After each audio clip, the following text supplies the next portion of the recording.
পঞ্চম শ্রেণী প্রিয় শিক্ষার্থী এসালদার স্যার ইউটিউব চ্যানেল থেকে তোমাদের সবাইকে স্বাগতম। আজকে তোমাদের জন্য আরও একটি নতুন ভিডিও নিয়ে এসেছি।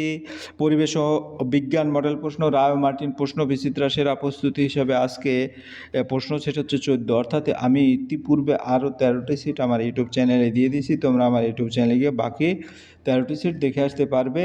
20 মার্কের একটি স্কুলের প্রশ্ন আমি বিশ্লেষণ সহ সম্পূর্ণ সমাধান দেখাবো। এটা রায় ও মার্টিন প্রশ্ন বিচিত্রা থেকে, গুরুত্বপূর্ণ স্কুল থেকে নেওয়া। কাজে তোমরা যারা এখনও আমার চ্যানেলটিকে সাবস্ক্রাইব করোনি তারা এখনই চ্যানেলটিকে সাবস্ক্রাইব করে বেল আইকনটি প্রেস করে দাও এরকম আরও অনেক ভিডিও পাওয়ার জন্য। প্রথমে দেখতে পাচ্ছ যে এটা একটা প্রশ্ন আছে, এটা নীল নলিনী বিদ্যা মন্দির এইচএস স্কুল থেকে নেওয়া, আর একটা হচ্ছে Lal Golap girls high school HS. Total প্রশ্নটা দেখতে পাচ্ছ 1 থেকে 6 নম্বর পর্যন্ত প্রশ্ন আছে এখানে। আমি সমস্ত প্রশ্ন একটু বড় করে দেখিয়ে দিচ্ছি। এরপরে 1 নম্বরের প্রশ্ন উত্তর বিশ্লেষণ করব। প্রতিটি প্রশ্নের পাশাপাশি ব্যাখ্যা আমি দিয়ে দেবো যাতে তুমি প্রশ্নটা মনে রাখতে পারো খুব সহজেই, বুঝতে পারো খুব সহজেই। হৃৎপিণ্ডের শব্দ বোঝা যায় যে যন্ত্রে, তা হলো থার্মোমিটার, স্টেথোস্কোপ, ব্যারোমিটার, ফোটোমিটার। আমরা যদি বলি হৃৎপিণ্ডের একটা একটা করে এখানে যে কয়টা অপশন আছে, থার্মোমিটার তাপমাত্রা মাপে, স্টেথোস্কোপ হৃদস্পন্দন বা শ্বাসের শব্দ শোনা যায়, ব্যারোমিটার বায়ুর চাপ মাপে এবং ফোটোমিটার আলো মাপা হয়। কাজে আমাদের উত্তর আমরা পেয়ে গেছি স্টেথোস্কোপ, অর্থাৎ এটা খ নম্বর। এরপর 2 নম্বরের প্রশ্ন, আমাদের শরীরের বর্ম হলো মাংসপেশি, নাড়, ত্বক, শিরা ও ধমনী। উত্তর যদি আমরা বলি আমাদের উত্তর হচ্ছে ত্বক, কারণ ত্বক দেহকে ঢেকে রাখে, রক্ষা করে, তাই বর্ম। এরপরে আমরা 3 নম্বরের প্রশ্ন দেখব, ত্বকে রোদ লাগলে তৈরি হয় vitamin D, vitamin C, vitamin E, vitamin B. হ্যাঁ, এই প্রশ্নটার উত্তর কিন্তু ম্যাক্সিমাম স্কুলে এসে, সূর্যের আলো ত্বকে পড়লে ভিটামিন ডি তৈরি হয়, অর্থাৎ উত্তর 1 নম্বর। এরপরের প্রশ্ন যদি আমরা চলে যাই, এটা হচ্ছে 1-এর 4, মাছের বাজারে গেলে প্রদত্ত কোন মাছটি আর সহজে চোখে পড়ে না? রুই, বাটা, কাতল না নাদোস মাছ? আসলে নাদোস মাছটা চোখে পড়ে না। নাদোস মাছ কম দেখা যায়, অন্যগুলো সাধারণভাবে দেখা যায়। তারপরে বালি আর কাদা প্রায় সমান সমান, এঁটেল মাটিতে বেলে মাটি, দোআঁশ মাটি না কোনোটিই নয়? এটা উত্তর হবে দোআঁশ মাটি, কারণ বালি যোগ কাদা প্রায় সমান সমান থাকে। এরপরে কোনটি পোষা যায়? বেজি, সাপ, হাঁস, চড়াই। এখানের মধ্যে আমরা যদি একটু দেখি, হাঁসটাকে পোষা যায়, কারণ বেজি সাধারণত বুনো প্রাণী, গৃহপালিত নয়। সাপ বিপজ্জনক, গৃহপালিত নয়। হাঁস মানুষ বাড়িতে পালন করে, ডিম ও মাংসের জন্য গৃহপালিত পাখি। চড়াই বুনো পাখি, পোষা যায় না। এরপরের প্রশ্ন যদি আমরা বলি, পরের প্রশ্ন হচ্ছে 2 নম্বরের প্রশ্ন। 2 নম্বরের প্রশ্নে কি বলেছে? বাম দিকের সঙ্গে ডান দিক মিলিয়ে লেখো।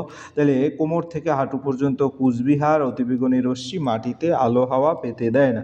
ডান পাশে হচ্ছে ক্যান্সার, প্লাস্টিক, রসিক বিল, ফিমার। আমরা একটু আলোচনা করি, তারপরে উত্তরগুলি মিলিয়ে আবার দেখব। তাহলে প্রথমে যদি বলি কোমর থেকে হাঁটু পর্যন্ত, এটাকে ফিমার বলে, কারণ মানুষ উরুতে যে লম্বা হাড় থাকে তাকে ফিমার বলে। এটি শরীরের সবচেয়ে লম্বা ও শক্ত হাড়, অবস্থান কোমর থেকে হাঁটু পর্যন্ত, তাই মিলকরণে যদি বলি কোমর থেকে হাঁটু পর্যন্ত ফিমার। তারপর কুচবিহার, এটা রসিক বিল, কারণ রসিক বিল একটি বিখ্যাত জলবায়ু পাখির আবাসস্থল। এটি পশ্চিমবঙ্গের কুচবিহার জেলায় অবস্থিত। বহু পরিযায়ী পাখি এখানে আসে, তাই মিল হচ্ছে কুচবিহার, রসিক বিল। এরপর অতিবেগুনি রশ্মি, এটা ক্যান্সার। সূর্যের অতিবেগুনি, দ্যাট মিনস আলট্রাভায়োলেট রশ্মি শরীরের জন্য ক্ষতিকর। বেশি আলট্রাভায়োলেট রশ্মি ত্বকের ক্ষতি করে। দীর্ঘদিন বেশি লাগলে দেখা যাচ্ছে ত্বকের ক্যান্সার হতে পারে, তাই মিল অতিবেগুনি রশ্মির সাথে ক্যান্সার। মাটি আলো হাওয়া পেতে দেয় না প্লাস্টিক। প্লাস্টিক মাটির উপরে পড়ে থাকলে স্তর তৈরি করে, এতে মাটিতে আলো, জল, বায়ু ঢুকতে পারে না, তাই মিল মাটিতে আলো হাওয়া পেতে দেয় না হচ্ছে প্লাস্টিক।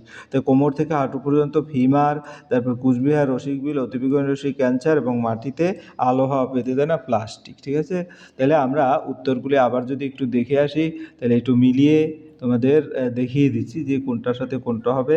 তাহলে 2-এর 1-এর সাথে হবে ফিমার, তারপর কুচবিহার হবে রসিক বিল, তারপর অতিবেগুনি রশ্মি ক্যান্সার ছড়ায়, এবং এটা প্লাস্টিক। ওকে, এরপর আমরা চলে যাব পরের প্রশ্ন। পরের প্রশ্ন কি বলছে? প্রশ্নটার আগে তোমার কি হলো, একটু দেখে আসি। শূন্যস্থান পূরণ কর। শুরুতে বৃষ্টির জলে খুব সামান্য ড্যাশ থাকে। জলদাপাড়ার জঙ্গলে বড় বড় কালো গরুর মতো জন্তুকে বলে ড্যাশ। আমরা একটা একটা করে উত্তর দিই। শুরুতে বৃষ্টির জলে খুব সামান্য পরিমাণ, এরা অম্ল বা অ্যাসিড থাকে। প্রথমে বৃষ্টি বায়ুর গ্যাসে থাকে অম্লীয়। জলদাপাড়ার জঙ্গলে বড় বড় কালো গরুর মতো জীবকে গৌর বলে। সঠিক উত্তর গৌরই, কারণ লাইন বাই লাইন যদি দেখি, জলদাপাড়ার জঙ্গলে ডুয়ার্স অঞ্চল বড় তৃণভূমি, বন্যপ্রাণীর জন্য বিখ্যাত। সেখানে গরুর মতো দেখতে বড় কালচে রঙের বন্যপ্রাণী আছে, তাকে বলা হয় গৌর।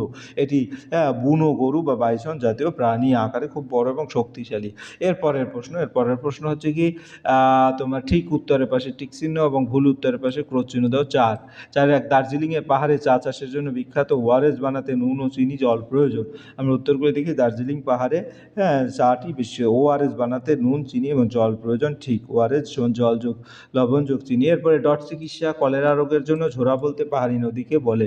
তো আমরা যদি দেখি ডট চিকিৎসা মূলত কলেরা না, এটা যক্ষা রোগের জন্য, টিবি রোগের জন্য ঝোরা বলে পাহাড়ি নদীকে। এটা সঠিক না ভুল? ঝোরা বলতে সাধারণত পাহাড়ি অঞ্চলে ছোট জলধার বা ছোট ঝর্ণা বোঝায়। এটি আকারে ছোট বা বর্ষায় বেশি জল বহন করে। পাহাড়ি নদী ঝোরার চেয়ে অনেক বড়, অনেক ঝোরা মিলেই বড় নদী তৈরি হতে পারে, তাই ঝোরা ছোট পাহাড়ি জলধারা নদী নয়। বাক্যটি ভুল, কারণ ঝোরা হলেও ছোট পাহাড়ি জলধারা নদী নয়। এরপরে আমরা চলে যাব 5 নম্বরের প্রশ্ন। নিচের প্রশ্নগুলির উত্তর দাও। চামড়ায় মেলানিন থাকার সুবিধা কী এবং গাছ কী দিয়ে তৈরি? চামড়ায় মেলানিন সূর্যের ক্ষতিকারক রশ্মি থেকে ত্বককে রক্ষা করে। আর গাছ কী দিয়ে খাদ্য তৈরি করে? জল ও কার্বন ডাইঅক্সাইড এবং সূর্যালো, ক্লোরোফিল। এরপরে আমরা চলে যাব 6 নম্বরের প্রশ্ন।